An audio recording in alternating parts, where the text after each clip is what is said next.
وەختتان وەخێر خەڵکە کوردەوار و میدوارم لە هەر کوێ هەن ساق و سەلامەت بن. حەمەی حاجی مەحموو کۆمەڵێک بیرەوەری باس کردگە کە لە ڕێگەی پەیجێکی سۆشیال میدیایی وە بڵاو بگەسەوە. پێشووتر من ئەهەمیەت و زەرورەتی ئەم دیبەیتانە وەکو دیبەیتی ئەنفاریان و دیبەیتی دادگاکانە قیامەتیانە هەڵەبجە و ئەم جۆرە دیبەیتانە باسکەم.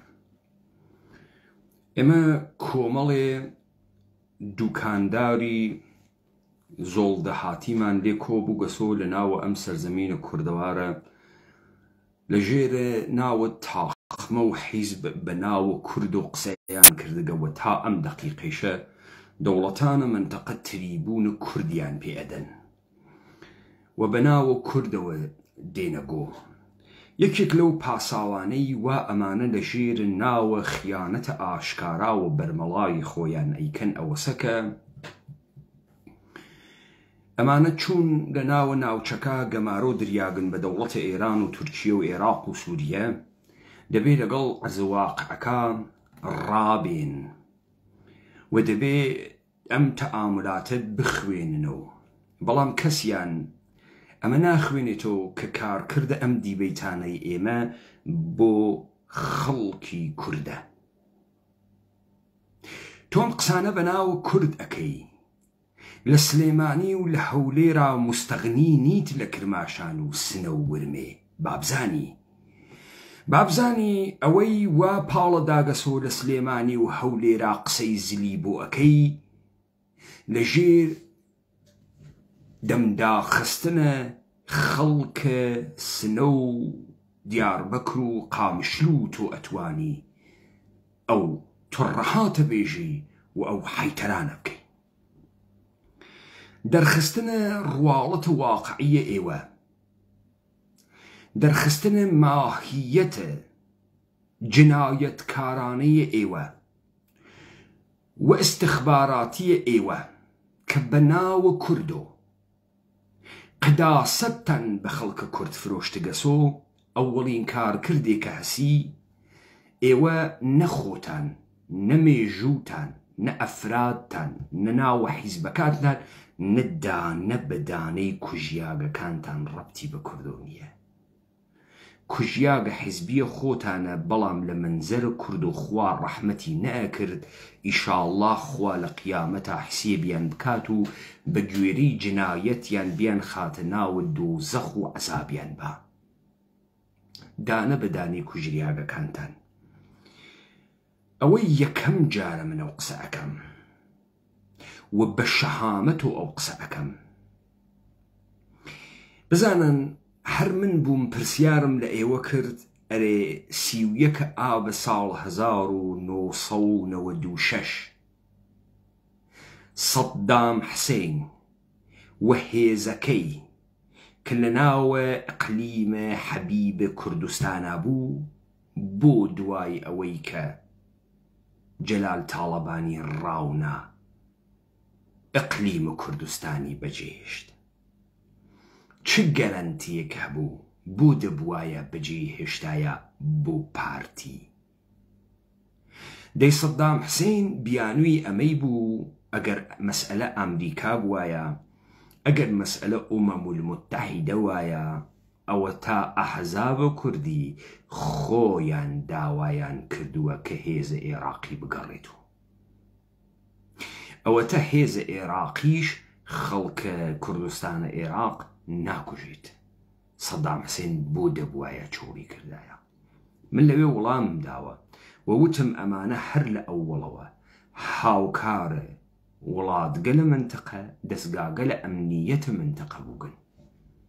یعنی هەم لە ئەنفالا دەسیان بوو، هەم لە هەڵەبجا دەسیان بوو، هەم لە کۆچاندنی خەڵکە ئێمە لە لادیەکانە دەسیان هەبوو تا بیانکەنە ناوە معسکەرەکان. بەڵام ئەم کایی سیاسیە هەندی جار زیادت پێدەن، هەندی جار کەمت پێدەن. ئەمە هەیە کابرا ئەگەر تۆیشی دروست کرد بێت لە هەندی جارە کە بکەوێتە ناوی زەعەف ترسی ئەوە هەست تۆ بەسەریا داوای بەشە زیاتر بکەی.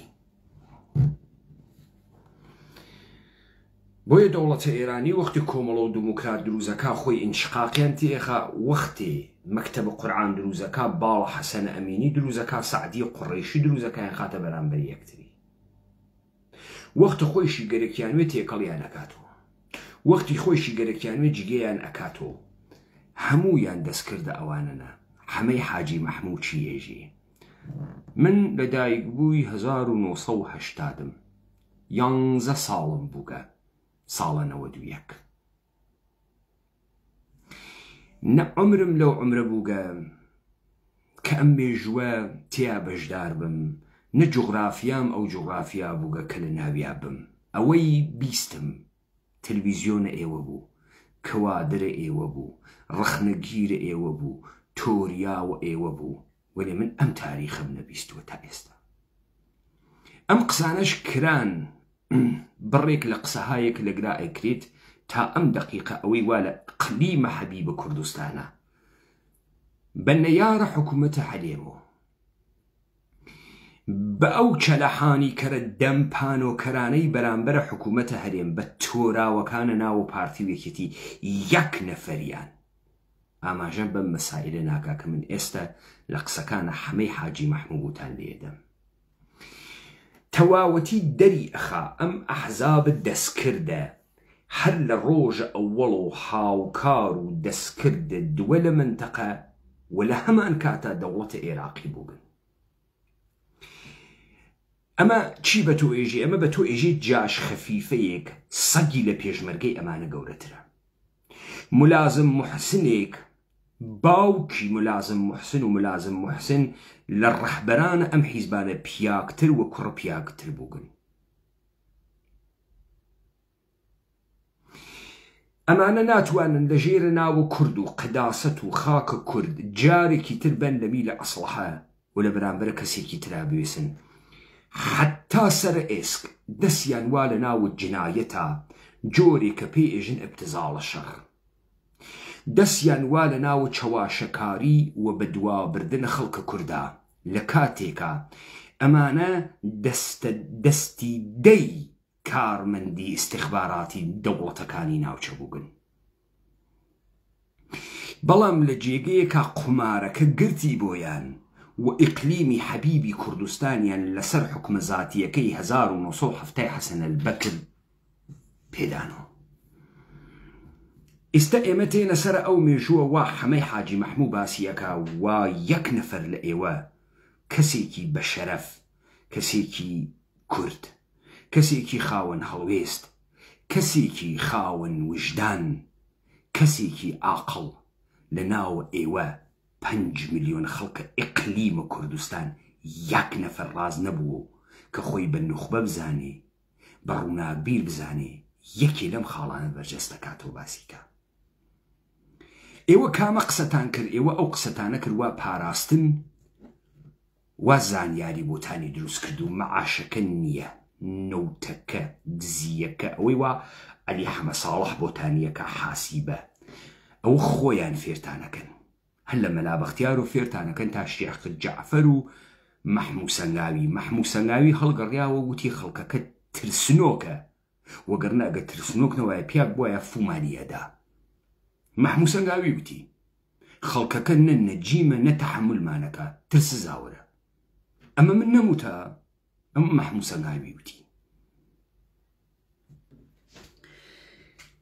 من لە زارە ئێوە بیستم وتان مجاهدینە خەلق کەرکووکی لە دەستمان دەرهاوردگە ئێوەی بێشەرەف کارمەندە دەوڵەتە ئێرانی بە گەوادەکانە کۆمەڵە و دموکرات و حملەتان کردە مجاهدینە خەلق وتان مجاهدینە خەلق کەرکووکی لە دەستان دەرهاوردگە لەم فایلەی هەمەی حاجی مەحموود ئێژێت لە کەرکووکاوین دەوڵەتە عێراقی داوای مفاوزەی کرد و کەسێکی هەناردوو بوو بە ناوە مبارەک تاڵەبانی ئەگەر هەڵە نەبم مبارەک تاڵەبانی پێمانی وت لە ناوە ڕێگەل لە دوو بس چاوم کەوتە حەسەن کامل عیزەت دووری و عەلی حەسەن مەجید هێزێکی گەورەیان هاورگە کەرکووکەگرنەوە ئێوە بڕۆن محاولە بکەن جێگەکانی ترتان لێ نەگرن و مکەڕەم تاڵەبانی زۆر دروستە کاک سەعید مکەڕەم تاڵەبان مجاهدینە خەڵق لەگدا لەکوێ بوو بۆ ئەم کارەتانە کرد بۆ ئستخباراتە ئێرانی بۆ توولەکانە دموکرات و کۆمەڵە دەمە قۆپان لە پیرفاسدەکان وامە لەفە ئێوەیش دەرەکەوێ حەدە ئیستە و حەیتەران ئەکەن بۆ عەلی خامنەیی و سپای پاسداران وا عەبەی موحتەدی هەڵەگەڕێتەوە ئێژێ چەک لە شانە نادرووسەکانتان ئەوێتەوە پۆلیسی مەحەلی نەخۆی تا بوویتۆ پۆلیسە مەحەلی بوویتۆ سەرگروبانە ناوە شارەوانی کاورای کاو لە فاسدە پێشمەرگەی بۆ گەنە تا بنە دەندان کەسیف پێشمەرگە نەموقەدەسە پێشمەرگە ڕەمزە بێشەرەفی ڕەمزە بێوجدانی ڕەمزە دوژمنە قێزەونە ناوخۆیی لە لباسە دۆسە من قسەکانە حەمەی حاجی مەحموودتان بۆ لێ دەم گوێ بگرن لە قسەکانە حەمەی حاجی مەحموود ئەمە بیرەوەریەکانە حەمەی حاجی مەحموودە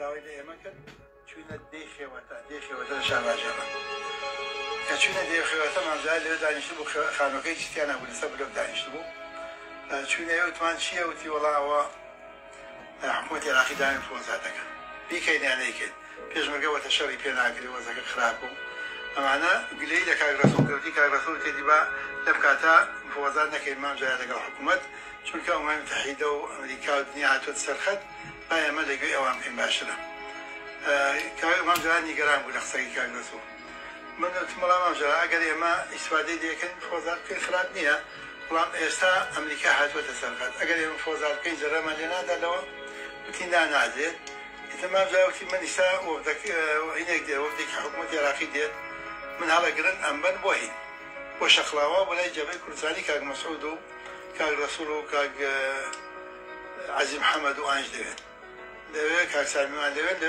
کۆبنەوەکە ئەکەین ئەو بچوونە ئەوان ڕێەکەی ئەمەی وەرگرت من بوو کاک مەرازم کەریم بوو کاک خالد جەباری بوو مەجموعەیە بووین ڕێی ئەمەی وەرگرت کاک مام جەلال و ئەنجا خۆی ڕۆیشت هەمان جایەکسە چووە سلێمانی چونکە حکوومەتی عێراق لەگەڵی هاتبوون چووە سلێمانی لە سلێمانی لە دوکان و ڕۆی بە شەخڵاوە کە چوونە شەخڵاوە لە شەخڵاوە بڕێرێندا وەفتێ بچێ بۆ ڕۆدا حەزبی شوێی ڕازی نەبوو حەزبی شوێیکان با بۆ وەختی عێراق بەغدانیە ئەو متحیداتەوە سەرقەت ئەمریکاتوە سەرقەت ئەوە هێزی ئەنجەلیکیان داناوە هێزێکیان دانا بەنای ئەردەڵان ئەمین نازانم ژێرە پارتیت یا ژێرە یەکێتی جارێ بڕۆ دایک و خۆیشکەکانە کۆکەرە و لە دەسە ئیتلاعاتە ئێران و لە دەسە سەربازە ئێران بڕۆ ئەوانە کۆکەرە و لە ژێرە جێشی عێراقی بێریانە دەرەوە هەر وەختی بوویت و پیاگوی لەسەر قاچی خۆت وێسیای بێ لەم قسانە بکە نەتۆ مەسعودە بارزانیت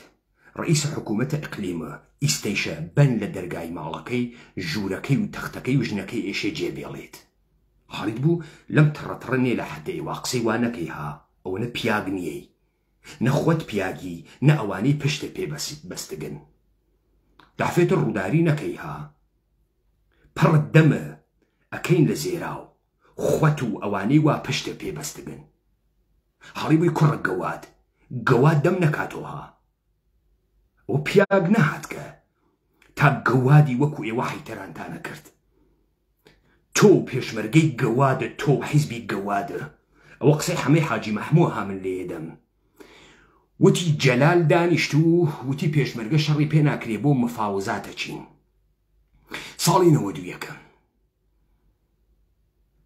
و دەمیان خستووە ناوت دەمە سەدام خەریک بوو ماچی ناو دەمیانیە کرد سەدام ئێستا باسیەکە هێزی چەکوز لە ئەنجەلیک و هێزێک شەندانە بە ناوی هێزی MCC لە زاخۆ جەڕەناڵ ناوێکی ئەمریکی مەسوولی بوو وەفتەکە پێکات لە وتیان مامجەلال شێر مامجەلاکی هەمووتان ئیمزای نەکەن ناڕۆم کاڵزێکی هەڵگرت یەک بەیەک ئیمزای پێکردن بە هەمویان مامجەلال بووەتە ڕئیسی وەفتەکە کاک نەشیوان ئەندامی وەفتەکە بوو نەشیوان بەرزانی کاک نەشیوان بەرزانی و کاک ڕەسوڵ مەمەد لە سۆسیالیست ئەندامی وەفتەکە بوو کاک سامی عەبدوڕەحمان ئەوانە مامجەلال ڕئیسی وەفتەکە بوو ڕۆژن بۆ بەغدا ڕۆژن بۆ بەغدا ئەوە نەبوو ماچەکەی سەردام کراوانەی تریان و هەرا ماچەکە کراو لەم کاتەوە بۆ کراوەمانە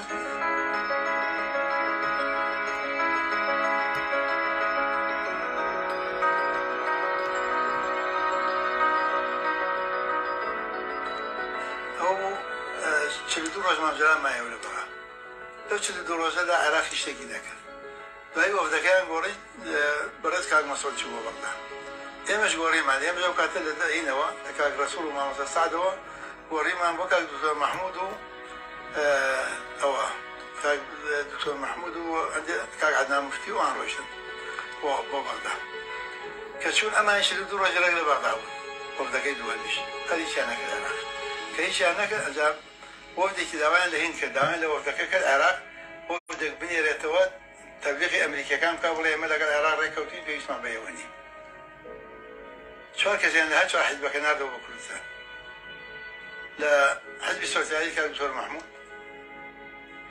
لە یەکێتین نیشتیمانی کوردستان کاک دکتۆر فؤاد مەعسووم لە پارتی دیموکراتی کوردستان وازنام کاک فازیل بوو لە پارتی گەلیش وازنام کاک سامی بوو ئەمانەیان ناردەوە چوون تەبلیغی ناکرد MCC هێزەکانی جەنرالنابیان کرد لە زاخۆ کە ئێمە لەگەڵ عێراق ڕێککەوتینەوە کە هیچی ڕێک نەکەوتون لەگەڵ عێراق لەژێر زەختی عێراق هاتچوون وەفدێکیان ناوتیان ئەوان ئێوە چۆلیکەن پێویستمان بە ئەمریکا نییە ئەمریکیەکان وتیان ئێمە چۆلی ناکەین ئێمە لەگەڵ میلەتەکەین ئێوە حیزبن بڕۆن لەگەڵ بەغدا ڕێکەون کەیفی خۆتانە ئەمریکا یەکسەر هات بەدیلی حیزبەکان دروستکات عەشایرەکانی کۆکردو یەکسەر بنی بۆ نیویۆرک و لە نیویۆرکشان نادین بۆ سەعودیە پایدانی ئەنجا حیزبەکان بەغدایان چۆڵ کرد و هاتنەوە ئێوە بۆ لای دەستی سەدامتان چۆڵ کرد ساڵی 91 سەر تاپا بێشەرەفینە بۆ چۆڵتان کرد ئەم مێژۆ بۆ تایستە کەسێ باسی نەکردگە نە پێشمەرگەیەک نە لێبڕاوێک نە منتەقدێک نە ڕۆژنامەوانێک نە مخالفێک تایستە کەس باسی نەکردگە ساڵی 1991 ئەمانە وەفدێک ئەهەنێرن دەفعەی ئەوەڵ جەلال تاڵەبانی ئەڕوا 42 ڕۆژ دەفعەی دووەم مەسعود ئەڕوا 42 ڕۆژ ئەمێنێنەوە لە بەغا هیچیان دەست ناکەوێ هیچێکیان بۆ ئیمزا ناکەن حکومە زاتیەکەی شوار هەفتا پێیاندابوون بۆیان تەئید ناکەنەوە 4 نەفەر لەم 4 حیزبە ئەهەنێرن بۆ هێزەکەی ئەمریکا لە دهۆک کە بیان خەڵەتێنن پێیان چۆڵکەن پێیان ئێژن ئێمە لەگەڵ دەوڵەتە عێراقی ڕێکەوتکین جێ بێڵن بێ زەحمەت بڕۆن ئەمریکیەکان ئێژن ئێمە هاتکین گەل ئەپارێزین خەڵکە کورد ئەپارێزین و چۆڵی ناکەین ئێوە حیزبن خەریکی مەفاوزاتن لەگەڵ حکوومەتە بڕۆن بیکەن کارە خۆتان کەن ئەمریکا هات سەرانە عەشایری برد بۆ واشنگتۆن لە واشنگتۆن هەناردنی بۆ عەرەبستانی سعودی پارەیان پێدان حیزبەکان کە ئەمیانە دی دەستیان لە بەغا هەڵگرت هاتنەوە بزانە ئەمە بۆ معنانیە کە ئێمە سیاست نافەهمین ها ئێژین تۆ بۆ مفاوزاتە کردگە نا ئەمە دەری ئەخا کە تۆ هیچ پرینسیپێکە نییە ئەمە دەری ئەخا تۆ هیچ شتێ بە ناوی کوردت بەدەسەوە نییە ئەمە دەری ئەخا تۆ ئەو وەنە ئەخلاق نییە ئەمە دەری ئەخا تۆ ماتەڵ بووی لە جێگەیەکا دەستکەوتێکی مادی بۆ خۆت بگری نەبوو میلەتی کورد بزانە کابرای کاول زیبا کەلام لە کتێوەکەی مەسعود بارزانیان لە هۆڵەکە بەرامبەر بە مەسعود بارزانی و بەنیەت شیروان وتی بیناسازیتان گەرەک بوو بکەن لە ژێرە دەست حکوومەتە عێراقی و ئێرانی و تورکی شاتان توانی بیکەن بۆ ئێوە پێتان وایە خەڵکی کرماشان و سنە و ورمی بینای گەورە گەورەیان نییە پاساژ و مۆڵیان نییە خەڵکی تیان نییە ملیۆنەر بێت و میلیاردەر بێت شارەکە پاک و خاین نییە دەوڵەتە ئێرانی مەعاشیان پێنادا دەوڵەتە تورکی مەعاشیان پێنادا تا تۆ پێت وایە لە ئینقلیمی کوردستانە مەعاش ئەدەی فرە هونەرەکەی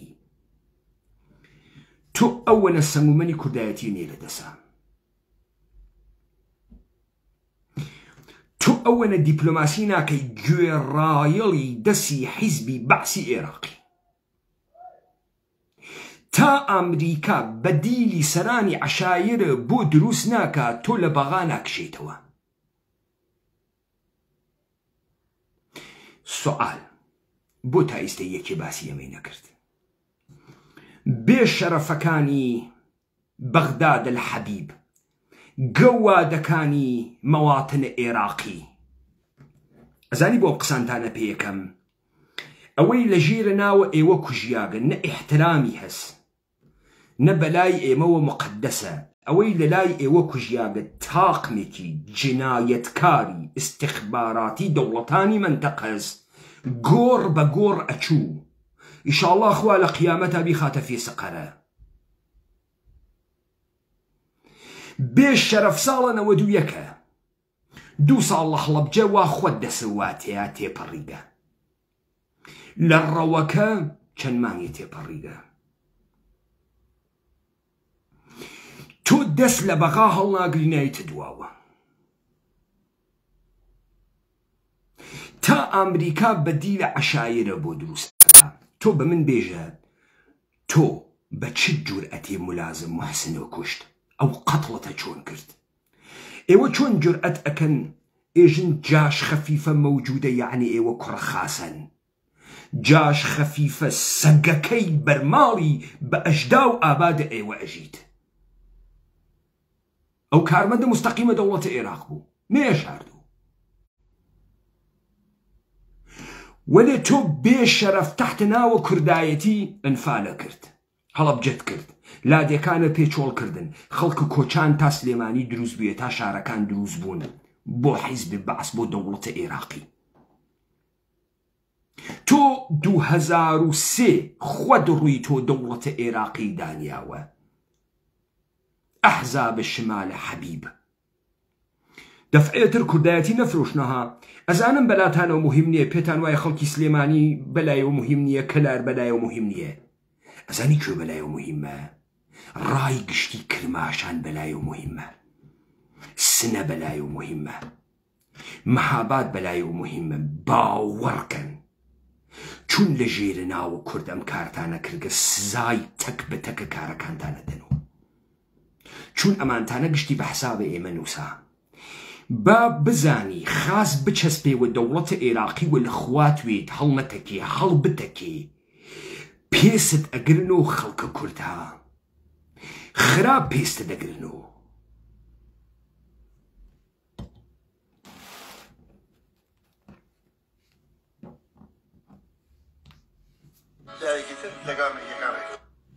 جارێکێکی تر لەگەڵ ئەمریکیەکان ڕێکەوتین. ئەمە یەک. ئەم فایلە قسەی فرەی واتیا جارێ ئەو کاناڵە ڕاوە یەکجار فاسدی کاکە ڕاو دەکومنتاریە ئاوا موسیقی ناخەنە سەری دەنگەکەیشی ناوەڕن فێر بوون کورە فاسدینە فێر بوون. ئەوە دەکومنتە داینین کاورا قسە بکە و پرسیاری لێ بکەن وەڕ موزیکە چی تێداگە قەتیەکەی دەنگەکەی. بۆ یەک پێشمەرگەی بێشەرەفە ئێوە ئەم گوزارشەی نەدا. ئەو پێشمەرگە گەوادەکانتان هەن دەرەچن ئەمە ئینتقا دەکەن ئەو 2 نەفر لەوێ کوژیا و 3 نەفر لەگرا کوژیا و باسی ڕاو و ڕوت و دزی ئەکەن. ئەی بۆ باسی ئەمتانە نەکرد هەیسە. لە ترس بەدی لە عەشایرە عێراقی گەڕیانەوە. ئەوە نوکتەیەک دڵم بە بەردەوام بێت.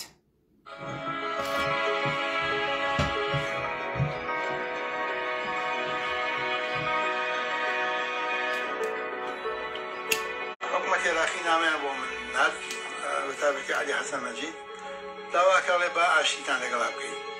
ئەوەی ئێمە هەستمان کرد بە تەنها کردبیان لەگەڵ حیزبەکانە تەنها ئێمەوە بووینەوە لەگەڵ هەر حیزبێ بە تەنها کردبیان ئامادە نەبوون لەگەڵ هەموو حیزبەکان پێکەوە وەکو جەبهەی کوردستانی عێراق هاوکاری بکات ڕێکەوە لەگەڵمان 93 لەگەڵ هەموو حیزبەکان ڕێکەوت 93 لەگەڵ هەموو حیزبەکان ڕێکەوتون. عەلی حەسەن مەجید نامەیەکی بۆ من هەنارد، من داوای فیدراڵیم کردوتی یاسای عێراق ڕێگە بە فیدراڵی نادا.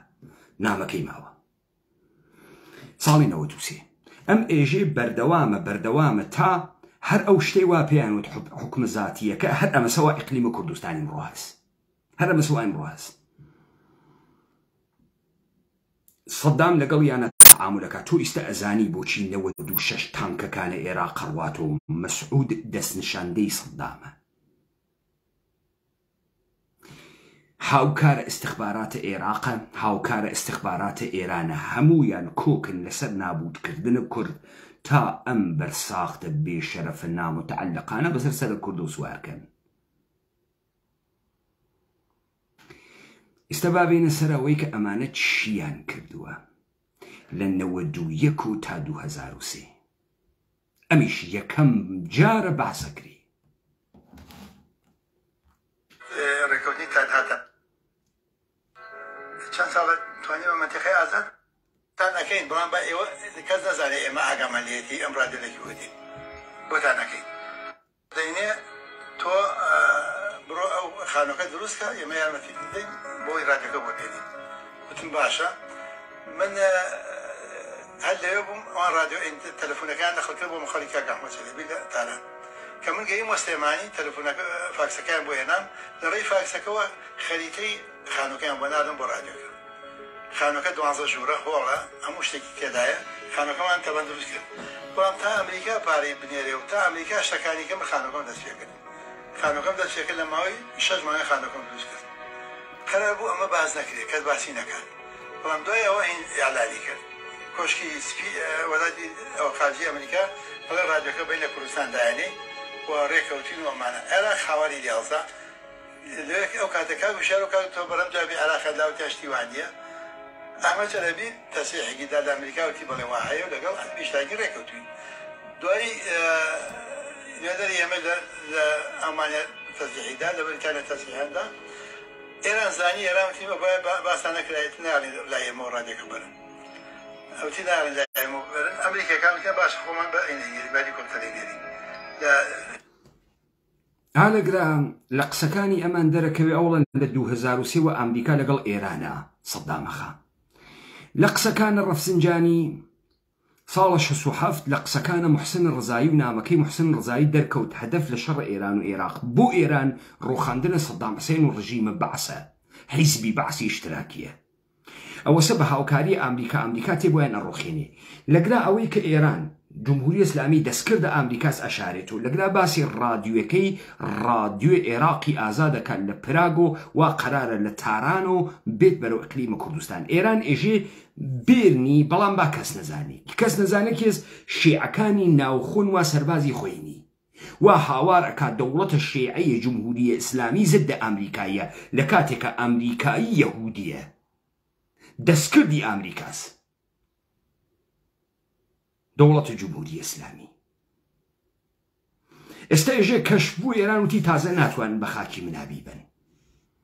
لە تەمام ئەم ساڵانە ئەوەی کە تۆ ئیستا ئەیبینی عێراق تەحویلی ئێران درا و پرۆکسیەکانی ئێران ئێستا فەیڵد ئستەیتێکیان دروست کردووە کراوە بە مەخزەنە ئێران. خرابوو بینێرن کۆبنەی سەلاحەدین کرا، کە کۆبنەی سەلاحەدین کرا فلان نەکەوتن ڕادیۆکە بنێرن، بەڵام بیناکەمان نزانن.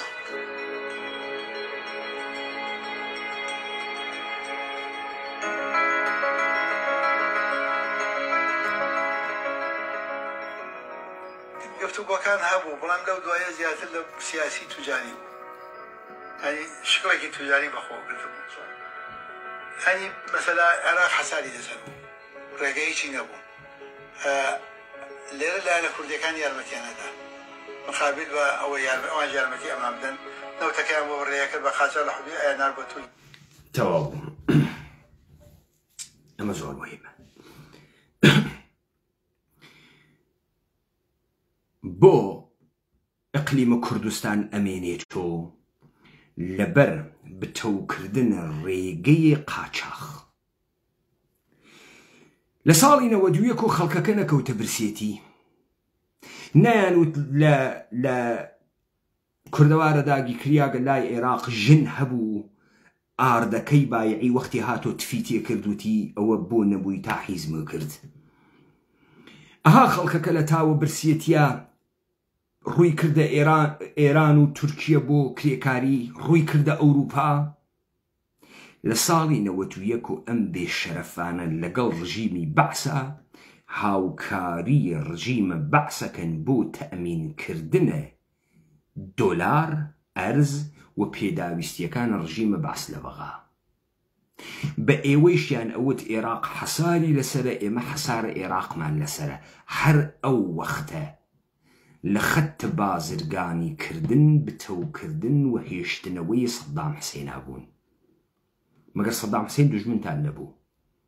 مەگەر نەتانوت بابا ئەمریکا هات کە یارمەتیمانەدا؟ مەگەر کۆمەڵگای نێودەوڵەتی گەماروی نەخست بۆ سەر سەدام تا سەدام بڕۆخێت بە ئینقلابێکی ناوخۆ؟ تۆ بۆ نەتهێشت بڕۆخێ؟ تۆ بۆ نەوتە قاچاخە بۆی فرۆشت؟ بۆ کەل و پەل و پێداویستیەکانە لە ئەقلیمی حەبیبی شیمالەوە ئەهەناردە بەغا؟ تۆ ئەگەر بەرساختەی استیخبارات و ئیاڵەتە متحدەی ئەمریکا و ئێران و عێراق نەبوویت، تۆ دەڵە کوێی لەکوێ سەرە دەرهاورد؟ ئەمیشە خەڵک نەیەزانی. خەڵک نازانێت تۆ لە 91 و قاچاقچی حکوومەتی عێراقی بەناوە ئەقلیمە کوردستان کالا لە ئەمریکا و ئوروپا ئەسێنی تێریتی ترانسفەر یەکەیتە بەغا.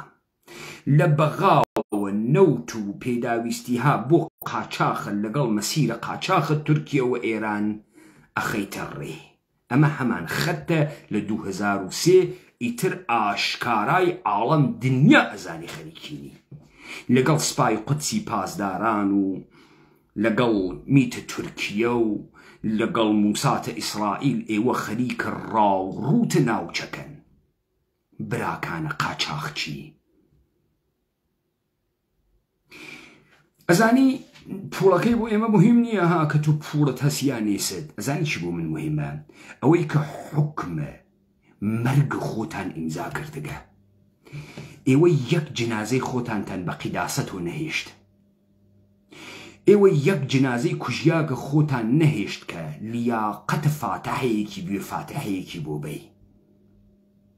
ئەسەن بۆ خەڵکی کورد نەکوژیاگە بێژین پیاە خاسێک و ئێوە بە بنەچەق و بە ساختار و مشتی فاسدە بە کرێگیراون کە تا سەر ئێسکتان تا خانە بە خانەی وجودتان هەرچی جنایەتە ئەیکەن.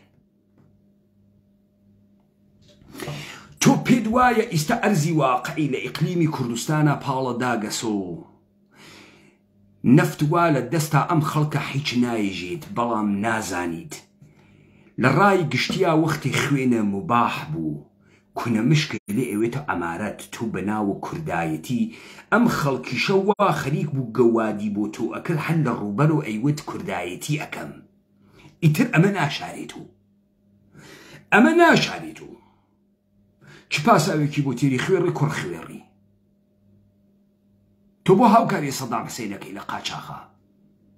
تۆ بۆ تەمینە پێداویستیەکانی دەوڵەتی عێراقیەکەی و ڕژیمی بەعسەکەی؟ تۆ بۆ بە خەڵکینەت ئەوت خەریکی بازرگانی کردنی و مەلایین دۆلارە قاچاق تێتە دەسە؟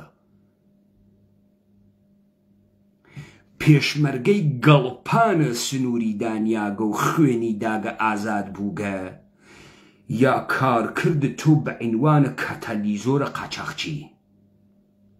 من نەموت ئەو دەوڵەتە ئێرانیە ئەو شتەی کە بەناوە گەمارۆ پێی ئێژن ئەبێتە بازاڕە ڕەشە قاچاخە دنیا؟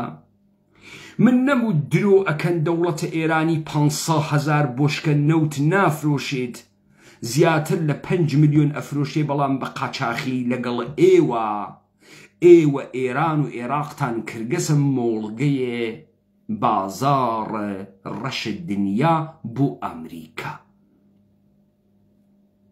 ئێوە دەئیستا هاوکارانە ڕژیمە بەعس لە بازرگانی حەمە حاجی مەحموود ئێژێ دانیشتنەکان ئیتر بازرگانی بوون، حەجی سیاسینە و حەجی لەسەر کوردەوە. ئەها کوردایەتیەکەتان ئەمڕۆ بووگەسۆ موچە خەڵکەکەی ناوە شەقامتان کە پرسیاری لێکا ئێژێ موچە. ئێوە نمونەی فاسدێ بوون وابێن چمکە کوردووە مەفهومە کورد فاسدکەن. ئێوە پێتان وایە وەختی ئەهاتنە سەر خوانە سفرەیە خەڵکە پاوە و مەریوان و بانە و سەقز و سنە بێجگە لە کوردایەتی شتێکی تر بوو؟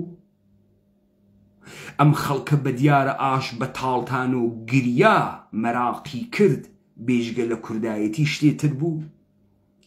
لە 16 ئۆکتۆبری کەرکووکە کەتانە فاسدینە خەڵک دڵی تۆقی جەڵدە لێیدا لە کامێران و لە سنە و لە کرماشانە. تۆ وڵمە گۆشتە ئەخوارد خۆتە با ئەدا گەڵە پانە کردۆ.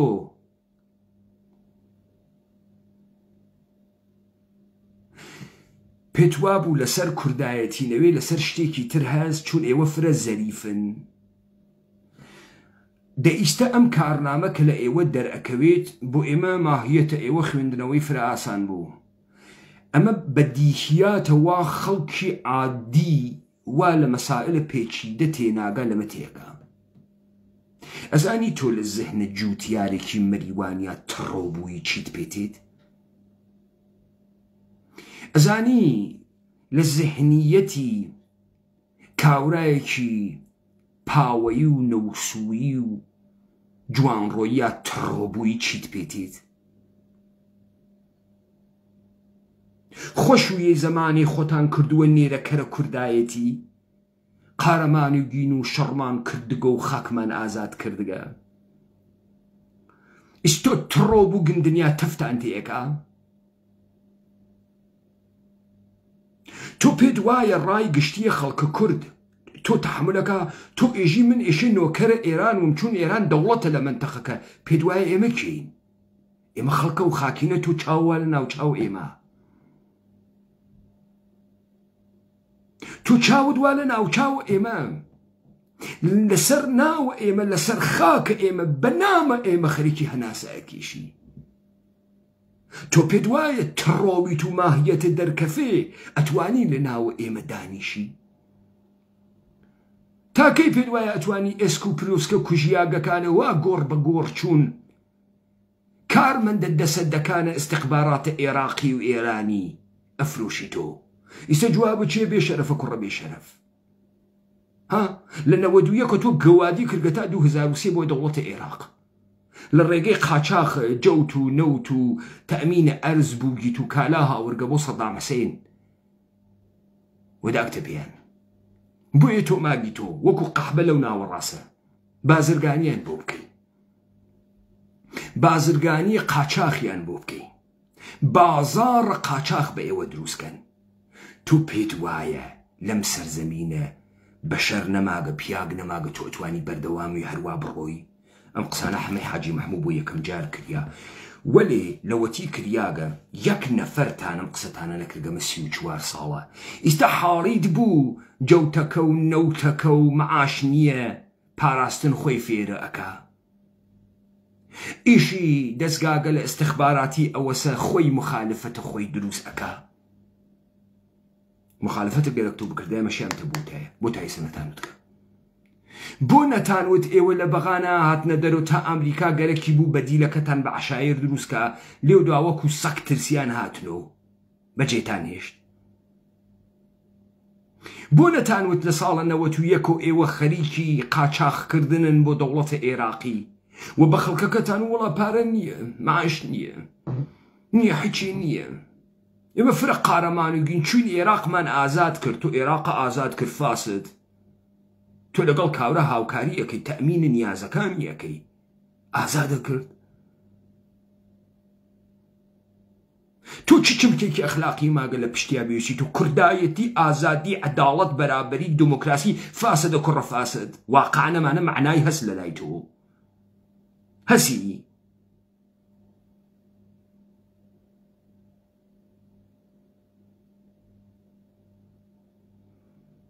ئەوەنە شەرەفتان نییە سەرتان وەکو پیاک بگرنە سەرۆ باوەڕکە لە چاو منەوە حیستەرین مرۆڤی لەسەر ئەرزن ئەو نەتانە کەرامەت نییە تف ناکەمە ناو چاوتان چون لیاقەتی تفتان نییە. دەی بڕۆ ملیاردها دۆلارە بێ من وە قۆنەرەکەم حەساو ناکەم فاسدە کوڕە فاسد و نایشی خۆی بابزانی.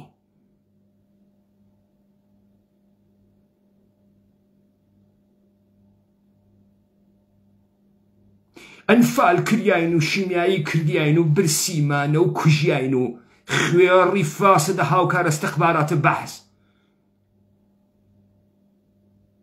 گەوادە مفاوزە چی؟ بۆ یەک گەوادەکانە کۆمەڵ و دموکراتیش ئێستا تەکسپای پاسدارانە هەمان نەقشە ئەوەنە بەرەوە ئەوە 40-50 ساڵە بۆ دەوڵەتە ئێرانی. گەوادەکانە ئیقلیم ئایندەی ئەم حیزبانەوە ئێوە ئەیوێنن بە ناوی کۆمەڵ و دموکرات و پەکەکە. تا تۆ بزانی کی ئەمانە تێڵێتەوە. وا هەمەی حاجی مەحموود بمردایان قسانەی نەکردایە. خۆ مەسائلێکی فرەتر باسەکە لەگراها.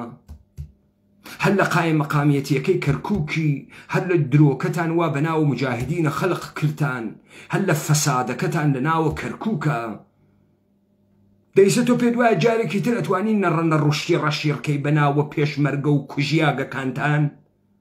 ئەتوانیم قداسەتە بفرۆشیتۆ ڕوو تێ بیفرۆشیتۆ؟ خۆت باوەڕت هەز ئەمانە مقدسن؟ یا مشتێ فاسدە تفەنگچیە نۆکەرە تۆگن گۆڕ وە گۆڕ ئەڕوین. کێ پیاگە بێت دفاعتان لێکا؟ کێ باوکی کوژیاگە لە لای ئێوە پیاگوێ بێت دفاعتان لێ بکە لە گۆڕەکەی باوکی گۆڕ بە گۆڕی بێت دفاعکە؟ بێشەرەف. تۆ ملازم محسنە بۆ کوشت بۆ چون بەعسی بوو دەی خودە ئەجداد گەوادت لە بەعسی پیستری. بەعسی شەرەفی هەز بەسەر تۆوە. گەوا تۆ بەناوە کوردۆم کارانتە کردگە.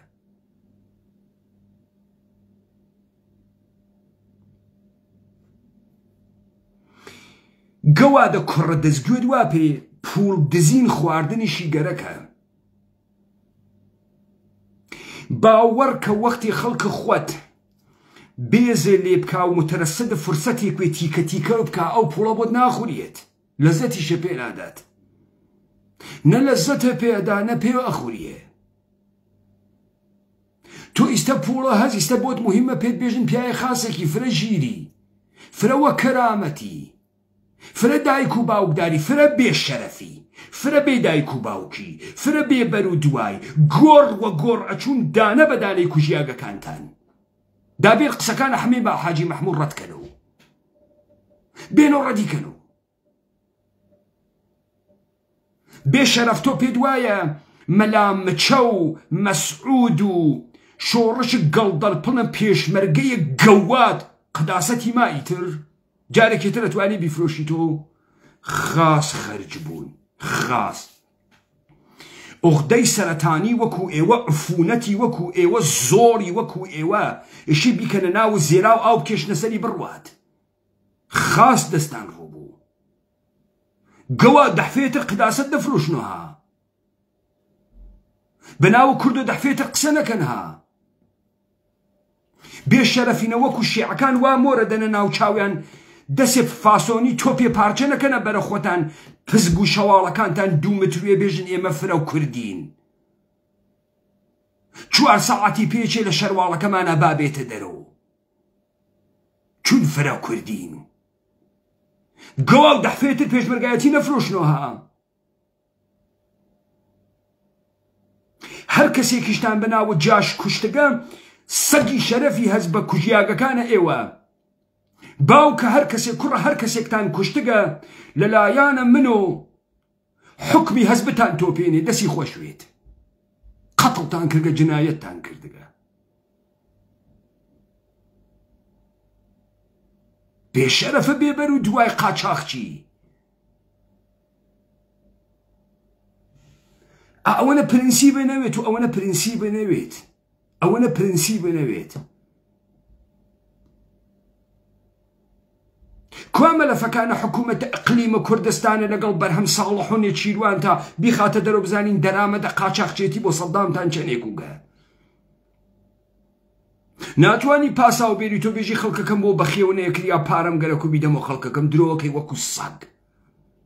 خەڵکەکە خۆی بەڕێوە ئەچووە کرێکاریکردن لە تاران و لە ئەسینا و لە ڕێگەی ئەم ئوروپا هەزاران هەزاریان مرد چون برسی بوون.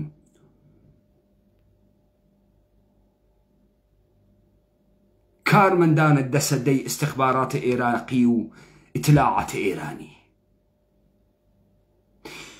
کارکرد ئەو نەوارە بۆ ئەوە بۆ ئێوە تڕۆ بوون ئێسک و پرووسکە کوژیاگەکانیشتان گۆڕ بە گۆڕ بکرێت جارێکی تریش بەناوە کورد دەمکەن و خەڵکەکە داتان ماڵی خەڵکەکە زوانی نەیەکری ئەوەی زانێتە ڕازەکە دەمە قۆپانە کردگەسە پێی تۆپیاگی ئەم قسانەی تر وازح خەڵک تێگا ئەگەر لە بازی سیاسی تێ ناگەلەوە تێگا تو ئیشی بیژی بۆچی ئیدعاتان کرد ملازم محسنتان کوشتگە ملازم محسنتان کوشتگە وەلی خۆتان هەر ئەو کارەوە ملازم محسنەی کرد بتەوانە 2000 کردتان ئەی خەڵکەکەوەیەوە چی بکە وەکەکەی ملازم محسنتان پێ بکە چیتان پێ بکە بۆ ملازم محسنتان کوشت بۆ کوشتتان بۆ ئەوانەی کارمەندە بەعسە عێراق بوون کوشتتان